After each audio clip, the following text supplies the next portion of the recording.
When a person calls 988, they're connected to a crisis counselor. Crisis is completely self-defined. If you're wondering if you should call, you should probably call. A caller can expect to talk about coping skills, talk about resources, and ways to move forward beyond the call. They can call us, they can chat, they can text, and when they come out on the other side, they're feeling better.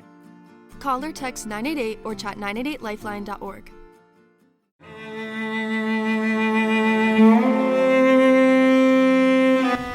«1366. Pedro I gobierna el Reino de Castilla. Su hermanastro, Enrique de Trastámara, despliega una campaña ideológica que cambiará el curso de la historia. El principal objetivo de Enrique era desacreditar a Pedro I, a quien acusaba de tirano. Esta campaña de desprestigio lo pintaba como un monarca cruel y abusivo, que había usurpado el trono de manera ilegítima. Enrique no se detenía ahí, aprovechaba cualquier oportunidad para señalar que Pedro favorecía a judíos y musulmanes, ciudadanos numerosos de Castilla, pero considerados por muchos enemigos de la cristiandad. Buscaba así ganarse el apoyo cristiano y alimentar el antijudaísmo. En paralelo a esto, Enrique también se presentaba como el elegido por Dios para liberar Castilla de la tiranía, una jugada maestra que unía lo político y lo religioso, legitimando su causa ante los ojos del pueblo y de la nobleza. La propaganda de Enrique también tenía un fuerte componente social. Acusaba a Pedro I de despojar a los hidalgos y convertirlos en pecheros, mientras que él prometía restablecer el orden y las libertades tradicionales.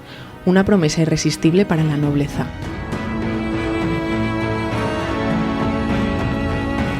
En este contexto de desprestigio, en 1369, Pedro I fue traicionado y capturado en el castillo de Montiel. Enrique no tuvo piedad. En una escena digna de una tragedia, el bastardo mató a su hermanastro con sus propias manos, sellando así su destino y el de Castilla. Enrique de Trastámara no solo acabó con la vida de su rival, también lo condenó ante la historia. Para justificar la muerte violenta del rey, se dijo que don Pedro había sido un tirano y se ordenó escribir una crónica en la que aparece como un personaje vengativo, avaricioso y hasta paranoico. Así nació la imagen de Pedro el Cruel.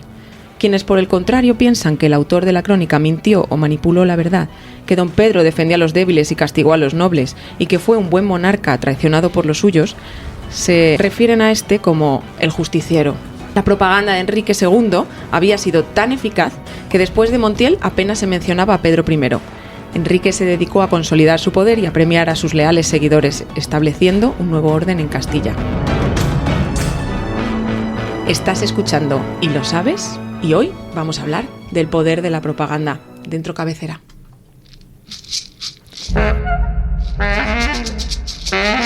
A ti también te han colado un bulo y lo sabes.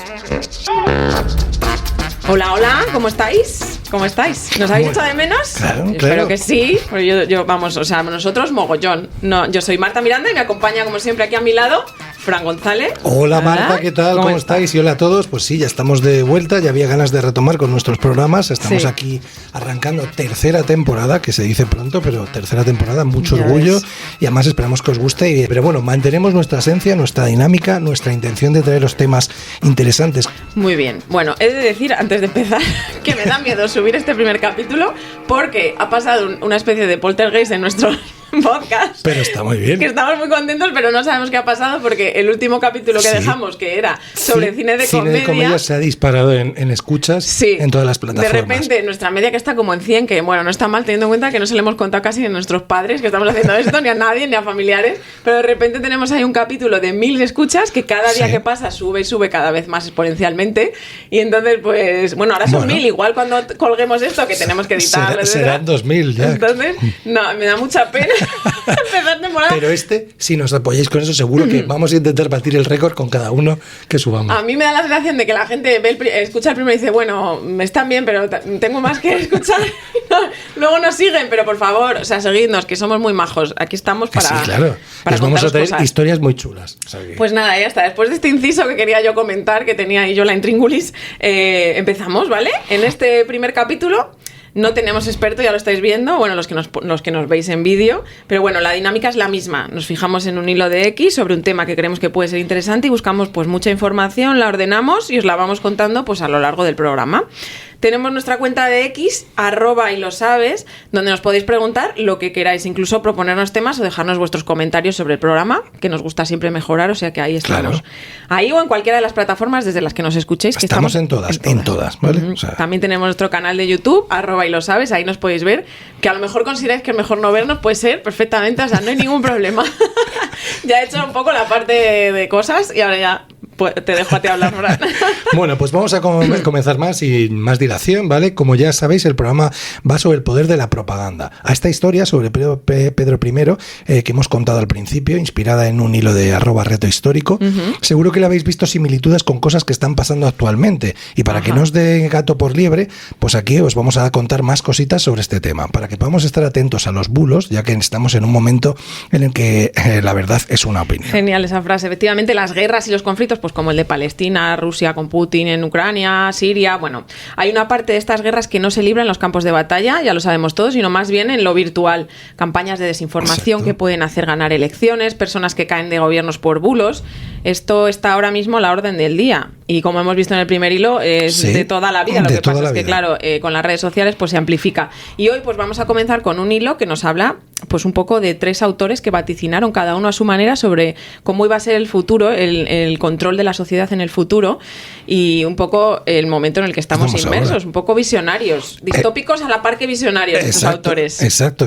Y es que el hilo es de Marta Peirano, @minipetite, lo leo como es, @minipetite, que es una periodista española especializada en las relaciones entre tecnologías informáticas y el poder, y ha publicado varios libros sobre ello. Desde aquí os recomendamos uno específicamente, El enemigo conoce el sistema. Sí, señor, este libro me lo leí, está fenomenal, te hace reflexionar sobre el contexto en el que vivimos, te ayuda a conocerlo y a comprender por qué la herramienta más democratizada de la historia, Internet, que era como que guay, somos todos aquí, parecía una cosa hippie, pues bueno, se nos ha convertido en una máquina de vigilancia y manipulación de masas. Total, y no solo eso, Internet, sino todos los aparatitos ya que tenemos en casa y con los que hablas a menudo y te están escuchando. Efectivamente. ¿Vale? Bueno, y también su otro libro, también recomendable, Contra el futuro, resistente y ciudadana frente al feudalismo climático. Eso es el título es un poco largo, pero, pero el libro está muy bien. Yo soy muy seguidora, ella me encanta y bueno, da charlas y todo, y es una tía súper interesante para seguir. El feudalismo climático, por si alguien no sabe lo que es un concepto de Marta Peirano, y dice que a medida que el cambio climático intensifica sus efectos, pues se podría estar gestando un nuevo tipo de orden social, que yo creo que casi que sí, que presenta ciertas similitudes con un feudalismo medieval. En este nuevo orden, las personas podrían verse obligadas pues a depender de poderosos actores, de empresas, de gobiernos, para acceder a recursos básicos como el agua, la energía, los alimentos, de los cuales se convertirán en bienes escasos y altamente controlados en un futuro. Algo que ya estamos viendo en algunos países ya. Sí, por eso. Está bueno. Así que muchas gracias por esta aclaración, pero vamos. Dicho esto, empiezo con el hilo que nos va a hablar de pesos pesados como Dyke, Orwell, Huxley, así que ya vamos, ¿vale? Venga, fenomenal. La era de la vigilancia tiene 3 profetas occidentales: Philip K. Dick, Dick o Dyke o como queramos, Aldous Huxley y George Orwell. Orwell imaginaba un control tipo stalinista, Dick un departamento de precrimen con una poli detrás de cada dispositivo. Esto hay una película que se intentaron hacer, la de precrimen, interesante. Sí, seguramente basado en Huxley dijo que no haría falta violencia, tenía razón. En Propaganda en una sociedad democrática, Huxley describe una receta para el control de masas mucho más sutil y efectivo, menos propensa a la rebelión, la combinación de una vasta industria de comunicación masiva y nuestro apetito voraz sin fondo por el entretenimiento. Totalmente. Buenísimo. Huxley hace una comparación interesante con la Roma imperial, donde la población era entretenida con grandes dosis de entretenimientos variados, desde dramas poéticos a luchas de gladiadores, de recitales de Virgilio, a conciertos, boxeo, marchas militares y ejecuciones públicas. Es decir, lo que venimos siendo el espectáculo, el opio del pueblo, es lo que te hace que al final se te vaya, ¿no? Pero en estos entretenimientos tenían un comienzo y un final. En un mundo feliz, las distracciones infinitas más fascinantes son usadas deliberadamente como instrumentos de gestión para evitar que las masas se fijen demasiado en la verdadera situación política o social. Claro. A una sociedad cuyos miembros pasan la mayor parte del tiempo en el mundo irrelevante de los deportes y las telenovelas, de la mitología y las fantasías metafísicas, les será difícil resistir la invasión de aquellos que quieren manipularla y controlarla. O sea, Totalmente suscribo al 100% Es lo que da es. miedo esto, ¿eh? Claro, pero yo veo tertulias políticas, es la realidad. Solo sigo a congresistas en Twitter, solo uso Facebook para convocar manifestaciones, gestionar el poliamor. Pues no dice ya la Biblia que el diablo nunca dice que es el diablo, siempre aparece disfrazado de ángel de la cruz. Corintios 11:14. ¿No ves como muchos paralelismos con el mundo real? Es Pues tremendo. ahora mismo los veo todos porque Sí, es realmente tremendo. estamos en ese momento, ¿no? Justo esto hace Marta en su hilo a continuación, el paralelismo con la actualidad. Ajá, a Dice: ver. ¿con qué rapidez los movimientos sociales han sido neutralizados, convirtiéndolos en un espectáculo de masas pretendidamente participativo? Como la política de partidos ha sustituido a la política, el retweet y el me gusta a la verdadera participación, cuanto más lo necesitábamos. Los periódicos machistas celebran el 8M como si fueran los Goya. Las tertulias políticas son indistinguibles en las tertulias del corazón. Grupos de Telegram, referéndum del chalet. Cuando más conectados, menos vigilantes. La actualidad ha sustituido a la información. Hay consecuencias. Según el Aurora Humanitarian Index de 2018, el 61% de la gente en países como Francia, Alemania, Estados Unidos, Reino Unido, Rusia, Turquía y Japón dicen que ya no siguen las crisis humanitarias porque tienen sobredosis de crisis. ¿Aló? Doctrina del shock. Madre mía, hago un apunte aquí para explicar si queréis un poco qué es esto de la doctrina Sí. del shock, que yo creo que ahora también podríamos hacer un paralelismo con Trump perfectamente. Sí, totalmente. La doctrina del shock es una estrategia política y económica que consiste en aprovechar momentos de crisis o shock social, como guerras, desastres naturales, Efectivamente. ataques terroristas o crisis económicas, para implementar políticas impopulares y radicales, generalmente neoliberales, que de otra manera no tendrían apoyo en la población. Efectivamente. Gracias por esta aclaración, la verdad. Por si acaso alguien Sí, no, sí, que, para que bueno, quede- que es para que quede todo bien está todo muy clarito. actual. No, entonces, pues la solución de Huxley es la misma que la de Orwell y la de Dick, ¿no? Solo los que vigilan podrán conservar sus libertades y solo los que están constante y sabiamente en guardia podrán gobernarse a sí mismos de manera efectiva mediante procesos democráticos. Estar vigilantes, desconectar. Y nos deja en el hilo Marta una última recomendación. Si quieren darle una vuelta, leer Amusing Ourselves to Death, el cómic donde el brillante Stuart Macmillan, que compara la visión distópica de George Orwell en 1984 con la de Huxley en Un mundo feliz. Es una auténtica joya. Maravilloso este hilo, que nos deja muchas cuestiones para la reflexión y que viene muy bien para hablar de la propaganda y del poder que tiene para manipular personas. Sí, o sea, evidentemente lo que estamos viviendo todo el mundo lo ve, pero yo creo que Sí. antes de nada vamos a definir, ¿no?, qué es la propaganda, ¿no? Efectivamente, Para que la sí. gente sepa que propaganda la gente piensa que no es lo que te reparten No, en el no buzón. es lo que sale en el buzón de tu correo. Bueno, también, ¿no? También, pero, sí, esto, pero- esto es otro tema. Sí, la propaganda, en pocas palabras, es el arte de persuadir a las masas para que aporten una determinada idea o actúen de una manera específica. Es como un pincel con el que se pinta la realidad para que se vea de una forma determinada. Exacto, perfectamente definido. Pero, ¿cuál es la diferencia entre propaganda, manipulación y persuasión? A menudo se usan como sinónimos, pero yo creo que tienen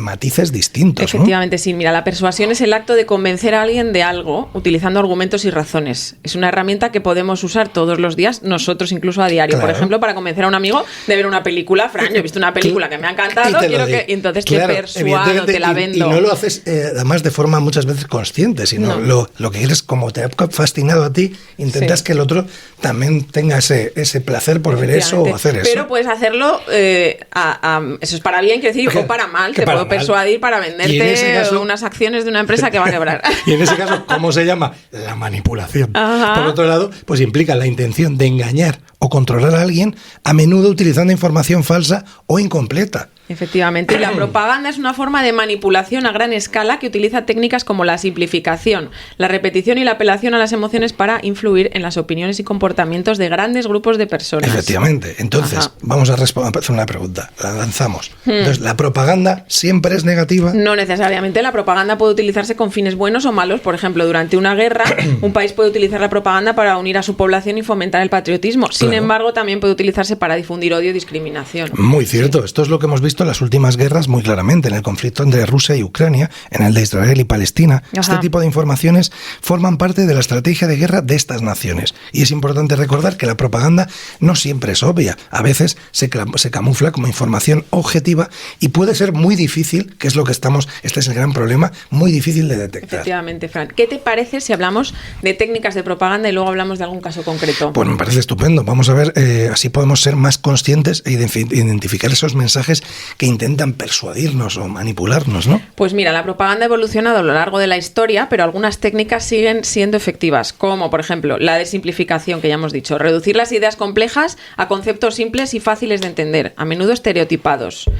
Por ejemplo, en política, ¿no? Te pongo un ejemplo. Los inmigrantes nos quitan el trabajo. Ese es un básico. La tenemos muy interiorizada de una línea política concreta y es muy curioso. Esta frase reduce un problema muy complejo como la migración a un estereotipo simple y negativo, porque el problema es mucho más profundo y un calado más hondo. En publicidad, por ejemplo, te pongo otro ejemplo. Nuestro producto te hará más feliz. Se simplifica el efecto de un producto atribuyéndole un poder casi mágico. Sí, eso más luego todo lo que se añade en el propio anuncio, que es realmente... Cuando vemos hasta el anuncio de una hamburguesa, ni siquiera es comida de verdad. Claro, efectivamente, hay una persona que se dedica a ponerlo con jugosito y tal, y a veces le echa glicerina, cosas que no son de comer. El queso es gelatina con no sé qué, o sea. Sí, pero bueno, esto se utiliza en publicidad.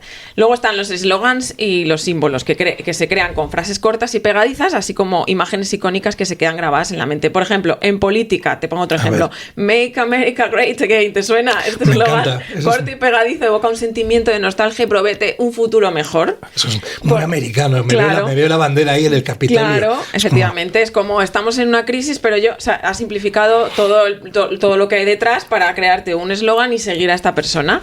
Marcas, por ejemplo, en marcas de publicidad. El logo de Nike, que es una simple marca, pero representa rendimiento, juventud y espíritu joven y deportivo. Luego hay una apelación a las emociones, siempre despierta sentimientos pues como el miedo, la ira, la esperanza o el orgullo para manipular la conducta. ¿Sí? Hay una transferencia también, se asocia una idea a una persona con cualidades positivas o negativas. Por ejemplo, en política asocias a un candidato político con símbolos patrios como la bandera para transmitir valores de nacionalismo y patriotismo. O en publicidad pues puedes utilizar modelos atractivos para asociar un producto con belleza y éxito. Y estilo, claro. También se pueden utilizar testimonios de personas influyentes o expertas para respaldar una idea. Por ejemplo, en publicidad, pues sale un deportista promocionando una marca de zapatillas deportivas, dando a entender que si él las usa, pues hombre. A ver, esto es que realmente ahora se ha puesto de moda, pero claro, el primer influencer que hacía esto fue Michael Jordan. Claro, con su Air Jordan, que todos queríamos. Que a día de hoy sigue generando. Es verdad, sí, hay gente que todavía se pone las Air Jordan, que estos son en nuestra época de viejunos que somos ya. Bueno, en política, por ejemplo, otro tema, por poner un ejemplo de esto de testimonios, pues un científico reconocido respalda una determinada política ambiental, dándole mayor credibilidad. Es decir, no, el cambio climático no existe, o sí existe. Y entonces, pues. Sí, cada uno elige lo ha dicho tal científico. Para el lado en el que quieres fomentar eso y lo potencias. Luego hay otra cosa que se llama bandwagon, que crea la impresión de que la mayoría de las personas apoyan una idea para incitar a otros a unirse. En publicidad, por ejemplo, únete a los millones de personas que ya utilizan nuestro producto. Esta frase crea la sensación de que todo el mundo está usando el producto, lo que incita a otros a seguir la tendencia. Podríamos decir nosotros lo mismo. Únete a millones de personas que escuchan y lo saben.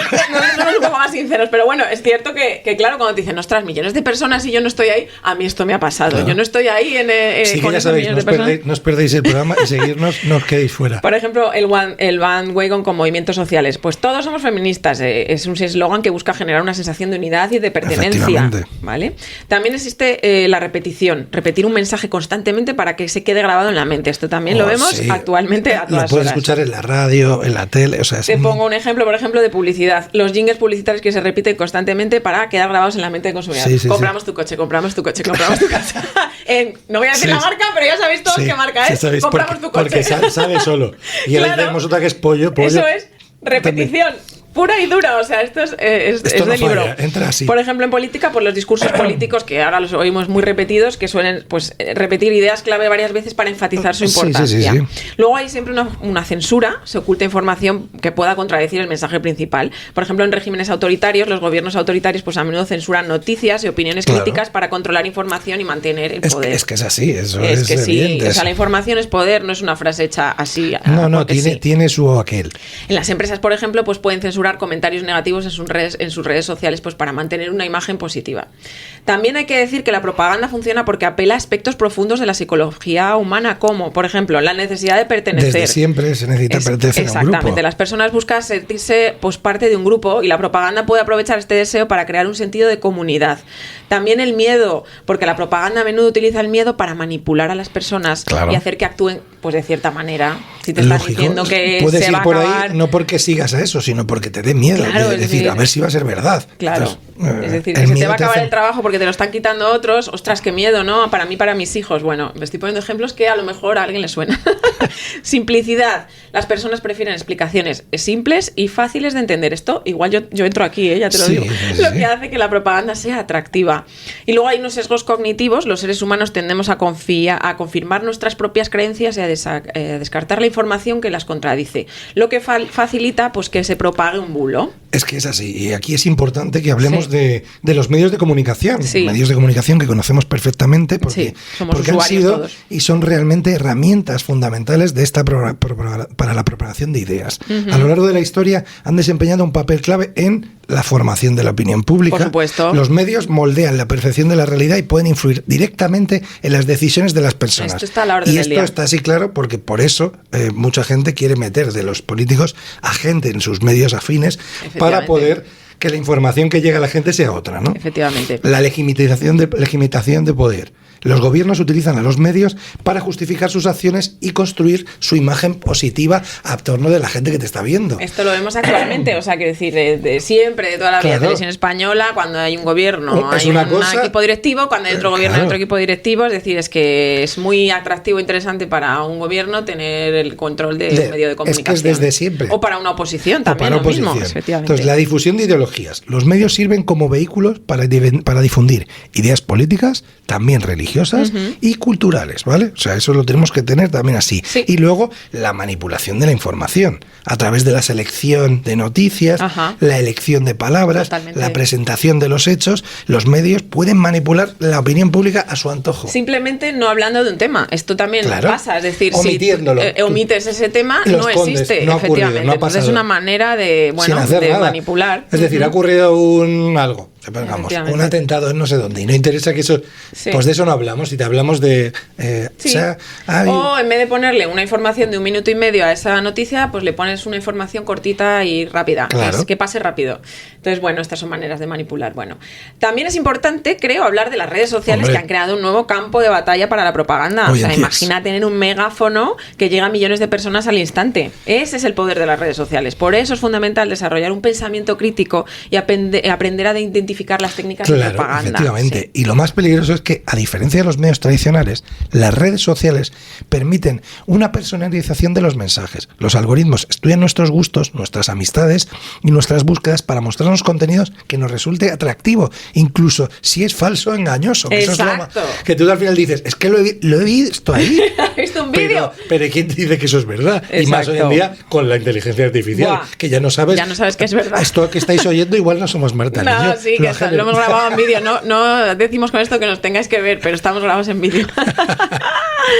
Bueno, esto que nada, pues eso. Esto pues crea lo que llamamos cámaras de eco, donde solo recibimos información que confirma nuestras creencias Claro. preexistentes. Es como vivir en una burbuja donde todo lo que vemos refuerza pues nuestra propia visión del mundo. Exacto. ¿Y esto qué Es hace? decir- Facilitar la difusión de noticias falsas y teorías de la conspiración. Un bulo puede viralizarse en cuestión de horas, llegando a millones de personas que jamás se lo van a creer. Van a decir, sí. es que sale ahí. Sí, sí, da un poco de miedito todo esto, la verdad. O sea, yo creo que nos vemos todos un poco identificados en lo que estamos diciendo. Pues bueno, una vez sentadas las bases de la propaganda, creo que es un buen momento para empezar a hablar de casos concretos. Me parece casos estupendo. históricos. No tenemos tiempo para todos, pero bueno, alguno, venga. Pues mira, Fran, te traigo una historia de propaganda en la historia y no es otra que la de José Bonaparte. Y es José porque Bonaparte, de su claro. apodo, que lo sabes cómo era. Que era Pepe Botella. Pepe ¿no? Botella, efectivamente. Este es un caso fascinante de cómo la información puede ser manipulada para fines políticos. ¿Quién no ha oído hablar de Pepe Botella? Pero, ¿sabías que este apodo no fue más que una invención de sus enemigos para desacreditarlo? Sí, esta historia es que es muy interesante. Sí. Claro. Cuando José Bonaparte, hermano de Napoleón, que no era una persona muy popular en aquel momento, No. llegó a España como rey, se encontró con una fuerte oposición. Los españoles, desconfiados ante la invasión francesa, buscaron cualquier excusa para rechazar al nuevo monarca. La propaganda aquí jugó un papel fundamental en esta resistencia. Los partidarios de Fernando VII, el rey legítimo destronado, que Sí. comenzaron a difundir rumores y caricaturas que presentaban a José Bonaparte como un personaje ridículo y despreciable. Uno de los apodos más populares fue Pepe Botella. Se dice que este apodo surgió debido a la afición de José Bonaparte por el vino. Otra cosa no, pero en España ponemos buen amor. Tengo que decirlo. Sin embargo, la realidad es que este apodo fue utilizado de forma deliberada para ridiculizar al rey y presentarlo como un personaje frívolo y poco serio, incapaz de gobernar un país. La imagen de un rey borracho y despreocupado contrastaba fuertemente con la imagen de Fernando VII, presentado como un joven valiente monarca que había sido injustamente destronado, cuando la realidad era todo lo contrario. Fernando VII vendió el país a su padre y se ha demostrado que fue un monarca nefasto, y si no, que se lo pregunten a Nieves con Costina, que yo soy muy fan de ella, que le llama el Mastuerzo. Pero claro, es que esto, la suerte Hay tuvieron libros que escritos ahí sobre lo no, Mastuerzo que ahí que era no este había hombre. redes sociales, si no la cosa hubiera sido distinta. No sé yo, por el contrario, José Bonaparte pues fue un monarca ilustrado que intentó llevar a cabo reformas importantes en España. Su reinado se vio truncado por la guerra y la resistencia popular, pero José Bonaparte creó ministerios como el de Interior para mejorar la gestión del Estado. Intentó crear un Estado más centralizado, suprimiendo fueros y privilegios de algunas regiones. Hubo un intento de modernización económica impulsando la libertad de comercio, y tomó medidas para fomentar el desarrollo industrial y la reforma agraria. Y ojo con esto, impulsó la educación pública y creó nuevas escuelas. Pero claro, todo esto no se veía o estaba por debajo de la campaña de desprestigio. La población española, ya descontenta con la invasión francesa, se unió en torno a la figura de Fernando VII y se levantó en armas contra los invasores. A veces es así, no... El apodo de Pepe Botella se convirtió en un símbolo de la resistencia española y se utilizó para motivar a las tropas y a la población civil. A pesar del paso del tiempo, la imagen de José Bonaparte como un rey borracho e incompetente ha perdurado hasta nuestros días. Sin embargo, los historiadores han demostrado que esta imagen pues es en gran medida un producto de la propaganda. Siempre pasa así y nos quedamos con una parte de la historia y no con los hechos reales, ¿no? Entonces yo por eso también siempre me gusta que todo lo que me cuentan leerlo y investigar sobre el tema, porque creo que es clave en los tiempos que corremos. Hasta el que te diga tu familia una cosa, algo, investiga. Sí. Solo hacerse la pregunta. Un buen consejo. Solo hacer una pregunta siempre está bien. Sí, señor. Para ver, ¿y por qué? O algo. Sí.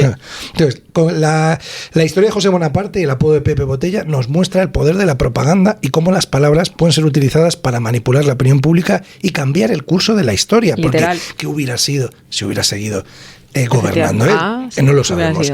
Es importante ser críticos con la información que recibimos y no dejarnos llevar por los estereotipos y prejuicios.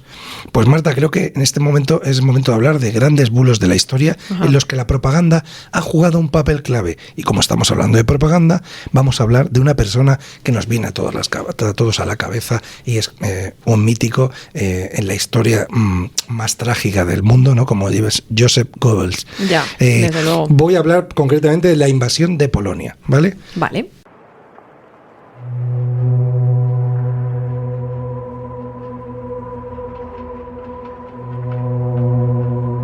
En 1939, el mundo se encontraba al borde de un abismo. La Alemania nazi, liderada por Adolf Hitler, se preparaba para una guerra que cambiaría el curso de la historia. Detrás de la maquinaria bélica nazi se encontraba Joseph Goebbels, el maestro de la propaganda, quien tejió una red de mentiras y desinformación para justificar la invasión a Polonia. Goebbels era un maestro del engaño. Sabía que la repetición constante de una mentira podía convertirla en verdad para la población. Utilizó todos los medios que tenían a su alcance: la radio, los periódicos, el cine, los carteles que estaban en las paredes, para difundir una narrativa que demonizaba a Polonia y justificaba esa agresión alemana. Uno de los bulos más utilizados fue el del incidente de Gleiwitz, el 31 de agosto de 1939. Un grupo de agentes de las SS disfrazados de soldados polacos atacaron una emisora de radio alemana en la frontera. Este falso ataque fue utilizado como pretexto para la invasión, alegando que Polonia era el que había iniciado las hostilidades. Otro bulo difundido por Goebbels fue el de la persecución de la minoría alemana en Polonia. Se acusó al gobierno polaco de cometer atrocidades contra los alemanes que vivían en el país, lo que sirvió para generar odio y deshumanizar al enemigo. Es decir, dos montajes sin ningún tipo de piedad, que te disfrazas de alemán, me han atacado, y dices de polaco, y dices, es que me han atacado los polacos, pero si eres tú. Un teatrillo, vamos. Nos han movido. Era un teatrillo. Claro. La radio además fue una herramienta fundamental en la propaganda nazi, si mal no recuerdo. Además, Goebbels utilizó la emisora estatal alemana, la Deutsche Welle, para difundir noticias falsas y desinformación a todo el mundo. Los programas de radio nazis se escuchaban en todo el continente, llegando a millones de personas. Goebbels comprendió el poder de la radio para llegar a las masas. A través de la radio, los nazis difundieron propaganda antisemita, noticias falsas, discursos incendiarios. La radio se convirtió prácticamente en el altavoz del régimen, transmitiendo un mensaje único y uniforme a toda la nación. Y te diré también que creo que esto lo estoy diciendo un poco de memoria, que se propició también que todo el mundo tuviera una radio en su casa. Sí, evidentemente, se buscaba una facilidad para que todo el mundo tuviera acceso a esa información. Sí. Es decir, no tenías en ese momento tele, pero te voy a poner una radio porque esto así va a llegar. Imagínate. Y en momentos de incertidumbre o guerra, todo el mundo estaba pegado a la radio. Estás escuchando a ver qué te cuentan, te estoy contando que nos han atacado. Más que no habría muchas opciones de informarse más que esta de Oswell. Claro, entonces, pues imagínate a este hombre, pues bueno, no estoy pensando en Elon Musk, no. Pero con una red social, o sea, es un poco un paralelo. No sé, me acaba de venir. O sea, realmente esta gente tuvo mayor impacto porque tenía muchos menos medios y llegó a todo el mundo. Claro. Porque con los medios que hoy en día tienes, pues al final con una red social llegas, pero ahí una radio que se distribuya por todo un continente.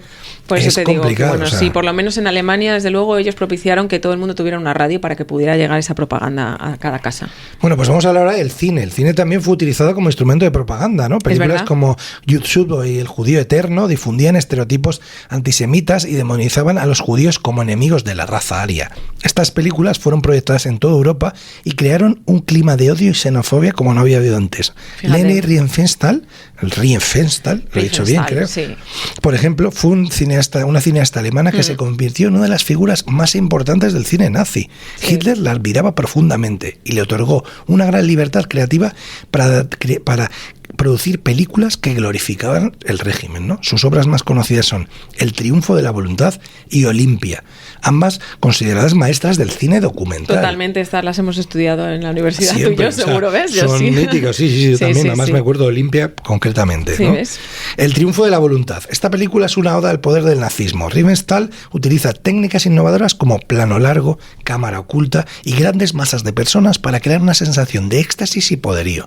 La película se centra en el Congreso del Partido Nazi de Nuremberg de 1934 y presenta a Hitler como una figura casi divina, como una deidad. Claro, es que además el poder del cine para hacer eso es brutal. Es brutal, porque lo ves, ya no lo estás escuchando, lo idealizas, estás viéndolo, ¿no? Y dices, qué bien hecho. El poder atractivo de salir en una gran pantalla. Esto pasa ahora con grandes actores, ¿no? Y hasta con documentales de asesinos que estás viendo y al final acabas como diciendo, joder, qué bien, y dices, pero eso es un... ha matado gente, no. Claro. Mira, Olimpia, ¿ves? Que es la que decíamos, aunque aparentemente una película deportiva sobre los Juegos Olímpicos de Berlín de 1936, Olimpia también es una celebración del cuerpo humano idealizado por el nazismo. A través de imágenes poderosas y una música épica, eso siempre ayuda. Riefenstahl crea una obra de arte que exalta la fuerza y la belleza de la raza aria, rubios, fuertes, cachas. Fornidos, cachas, pantaloncito corto, maravilla, ¿no? Sí. Las películas nazis no solo entretenían, sino también educaban a la población en los valores del nacionalsocialismo, ¿no? A través del cine, los nazis crearon un mundo idealizado donde la raza aria era superior y los enemigos del régimen eran demonizados. Tanto la radio como el cine fueron herramientas muy potentes en manos de los nazis. Pero vamos, súper potentes. O sea, es que apelan a las emociones más profundas de las personas. Las imágenes poderosas, la música épica, crea una experiencia emocional que supera cualquier argumento que te pueda dar yo. Si tú ves ahí a un tío rubio con una música y ganando una medalla, por mucho que yo te diga, no voy a... En un plano contrapicado que siempre te da la sensación de wow, es un dios. Sí, es que todo tiene una intención cuando grabas. ¿no? Entonces, los mensajes se repetían constantemente, lo que hacía que se grabaran en la mente de las personas, ¿no? Como estábamos hablando antes del coche, del pollo, todo eso se te queda, ¿no? Entonces, para siempre, ¿no? Compramos un coche. Los nazis controlaban los medios de comunicación y podían censurar cualquier información que no coincidiera con su visión del mundo. Es decir, te sales del guión, fuera. Borrado. Esto me suena. Bueno, claro, sí, eso va así, porque no ha sido tan dramático como que te fulminaran, pero sí que te desapareces de un sitio, ¿no? La ideología nazi se basó también en una perversión de la teoría de la evolución de Darwin, que fue utilizada para justificar la superioridad de la raza aria y la inferioridad de otras razas como los judíos, los eslavos y los romaníes, y también hicieron propaganda con esto. Madre mía, los nazis, fuerte. Claro, es que los nazis adoptaron la eugenesia, una pseudociencia que buscaba mejorar la raza humana a través de la reproducción selectiva. Es decir, no podía tener hijos cualquier persona, tenía que juntarse una pareja aria, rubios los dos, entonces saldría una raza mejorada, ¿no? Se llevaron a cabo programas de esterilización forzada a personas con discapacidades, enfermedades mentales y minorías étnicas con el objetivo de purificar la raza aria. Crearon una falsa ciencia racial basada en medidas craneales y otros rasgos físicos para justificar su ideología. se realizaron estudios científicos para demostrar la inferioridad biológica de otros grupos étnicos. Es verdad, porque los médicos nazis llevaron a cabo crueles experimentos médicos en prisioneros de campos de concentración. Yo estuve en Auschwitz y Sí, es ahí brutal. están documentados y todos utilizando pues eso, a seres humanos como conejillos de India para probar sus teorías raciales y desarrollar armas biológicas, pero hicieron absolutas barbaridades. De todo, claro. Que no están justificadas ni con la eugenesia ni con nada. Ni con nada, no. Los famosos y escabrosos experimentos que llevó a cabo el doctor Mengele, conocido Sí. Joseph Mengele, Sí. entre otros, los nazis difundieron la idea de que los judíos, los eslavos y otras razas estaban causando degeneración racial en Alemania, ¿no? Qué barbaridad. Se promovió la idea de que los arios eran una raza superior destinada a dominar el mundo. Esto es el protocolo de los sabios de Sion. Por si no habéis oído Sí, hablar de eso es esto, este falso documento que supuestamente revelaba un complot judío para dominar el mundo fue ampliamente utilizado por los nazis para fomentar antisemitismo. Sí, y por si os interesa saber más, aunque hay un montón de libros escritos sobre el nazismo y los que quedan por Bueno, escribirse porque desde esta luego. es una fuente de información inagotable, Sí. voy a recomendar El ángel de la muerte, de Robert J. Lifton, o Anatomía del SS, de Heinz Heger. ¿Vale? Bueno, dime de qué van, a ver si me Pues mira, interesan. El ángel de la muerte, primero, es un estudio profundo y perturbador sobre la naturaleza del mal y la capacidad del ser humano para cometer atrocidades. O sea, le viene ni pintado. A través del análisis de la figura de Mengele y otros médicos nazis, Lifton nos invita a reflexionar sobre la importancia de la ética y la responsabilidad individual en la sociedad. Por ejemplo, el contrario, Anatomía de las SS es un libro escrito por Heger, un antiguo miembro de las SS que decidió romper su silencio y revelar desde dentro toda la estructura, las ideologías y las prácticas de esta terrible organización paramilitar nazi que por desgracia fue tan conocida. Al ser un relato en primera persona, el libro proporciona un testimonio único y realmente valioso, porque te lo está diciendo una persona que ha hecho eso. Desde luego la importancia de leer para ser críticos y para Lo que saber decimos, un poco, siempre. tener un poco de contexto y leer cosas que contrasten, ¿no?, con lo que uno lee. Aprovecho también yo para recomendar un par de documentales, ¿vale? El mundo según Mengele Sí. y El triunfo de la voluntad, que ya lo hemos dicho, de Leni Riefenstahl, para que lo veáis, quiero decir, Sí, aunque sí. es una obra de propaganda nazi, es importante conocerla para comprender cómo es que una clave, manipulación claro, visual. Es para que lo veas cómo te estaban manipulando en ese momento, ¿no? Es que Exacto. este tema es inagotable. Desde luego. Pero el tiempo es finito, así que lo dejamos aquí Oh. y vamos a por otro caso de propaganda. Venga, pues vale. Yo voy a hablar de un caso como más reciente en el tiempo, del que yo no sé si te acuerdas o si os acordáis. Es uno de los escándalos más relevantes de los últimos tiempos y es nada más y nada menos que el que provocó Cambridge Analytica durante las Sí, elecciones sí, sí. estadounidenses de 2016. Ya Sí, pasa sí. un tiempo, ¿eh? Ahora que dices, me acuerdo vagamente, Sí. pero aquello fue un escándalo de proporciones épicas, ¿no? Sí. El caso de Cambridge Analytica es un ejemplo claro de cómo las nuevas tecnologías pueden ser utilizadas para manipular la opinión pública y socavar la democracia. O sea, Efectivamente. ¿Te imaginas que tus me gusta en Facebook pudieran ser utilizados para manipular tu voto en una elección? ¿Suena Claro. a ciencia ficción? Pues Sí. no ocurrió. Bueno, ya no suena tan a ciencia ficción en realidad. En un mundo cada vez más digital, nuestros datos personales se han convertido en el nuevo oro. Pero ¿qué pasaría si alguien pudiera recolectar esos datos y utilizarlos para manipular nuestras decisiones más íntimas? Pues a Vamos verlo. a sumergirnos en el escándalo de Cambridge Analytica, un caso que sacudió los cimientos de nuestra confianza en las redes sociales y la democracia.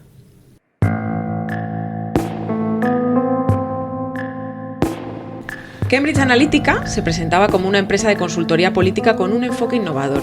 Utilizando avanzadas técnicas de análisis de datos, prometía a sus clientes campañas electorales hiperpersonalizadas y altamente efectivas. Claro. Pero detrás de esta fachada se escondía una operación mucho más siniestra. Cambridge Analytica había desarrollado un modelo de negocio basado en la explotación de datos personales a gran escala. ¿Cómo funcionaba este sistema de manipulación? Pues mira, a través de una aplicación de personalidad aparentemente inofensiva, Cambridge Analytica recolectó datos de millones de usuarios es de que Facebook. eso es lo que interesa, los datos de la Exacto, gente. es oro, es oro. Estos datos, combinados con información pública y otras fuentes, permitieron crear perfiles psicológicos extremadamente detallados. Con estos perfiles, la empresa podía identificar las vulnerabilidades de cada individuo, sus miedos, deseos, prejuicios, y a partir de ahí diseñaban mensajes publicitarios altamente personalizados. Claro. Para influir en sus opiniones y comportamientos. Un escándalo que comenzó con un aparente inocente test de personalidad en una red social que derivó en acusaciones de robo de datos, interferencia política, chantajes con prostitutas. De todo, vamos, de todo. es una telenovela. Vamos. Oscurísimo. Esta empresa consiguió acceder a la información personal de usuarios de Facebook sin su consentimiento. Con esos datos crearon perfiles psicológicos y de comportamiento, buscando influir Claro. sobre aquellos que aún estaban indecisos para votar a favor del, por ejemplo, candidato presidencial presidencial en aquel momento, Donald Trump. Claro. Para intentar lograr su objetivo, crearon y enviaron publicidad personalizada a todos esos usuarios mientras desarrollaban una campaña de noticias falsas con carácter racista y en contra de su principal una rival, cosa a favor que era otra Hillary contra. Clinton en aquel momento. Claro. El escándalo estalló cuando se reveló que Cambridge Analytica había obtenido de manera indebida datos de hasta, 87 millones de perfiles de durísimo. Facebook. Sí, Esta vamos. revelación desencadenó una serie de investigaciones y audiencias públicas. Es verdad, todos nos acordamos de Mark Zuckerberg en el juicio con una cara ahí de corderito degollado como yo no he hecho nada. Efectivamente, Mark Zuckerberg enseguida publicó una declaración en la que reconocía que la empresa había cometido errores, asumió la responsabilidad, puso cara de cordero degollado y explicó a los pasos siguientes para reforzar la seguridad y garantizar la privacidad de los usuarios. El escándalo de Cambridge Analytica puso de manifiesto la fragilidad de nuestra privacidad en la era digital y generó un debate global sobre la ética de la tecnología, la manipulación de la opinión pública y la interferencia en procesos democráticos. Además, ha puesto de manifiesto la necesidad de una regulación más estricta de la recolección y el uso de los datos personales. Países de todo el mundo han comenzado a implementar nuevas leyes de protección de datos, pues como la RGPD de Europa, que ha sido muy polémica y bueno. Claro. Cambridge Analytica está relacionado también, como sabemos, con el Brexit. No intervino directamente, pero sino a través de una compañía aliada, Aggregate EQ. ¿No? Esta empresa buscó qué tipo de personas son más susceptibles para dejarse influir de acuerdo con los objetivos de sus clientes, en este caso los promotores del Brexit, y la etapa siguiente consistió en bombardeos de contenido hecho a medida. Ahí entraron en juego noticias falsas que buscaron propagar mitos y reforzar prejuicios afines a su causa. Hay evidencia que los simpatizantes de la salida de la Unión Europea crearon más tweets y tenían más bots que los seguidores de la permanencia. Madre mía. En la investigación que se hizo posteriormente encontraron un efecto eco. La gente quería escuchar lo que creía previamente y los bots pueden ayudar a echar leña al fuego para motivar a ciertos votantes. Pues hemos hecho un 2x1 de bulos, ¿no? Con Cambridge Analytica, madre mía, no podemos subestimar para nada el poder que tienen las redes sociales en la difusión de información falsa y es un tema que invita mucho a la reflexión y a la acción.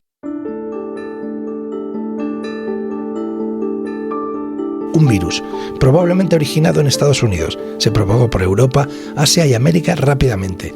La enfermedad era especialmente virulenta y causaba una alta mortalidad, especialmente entre los jóvenes.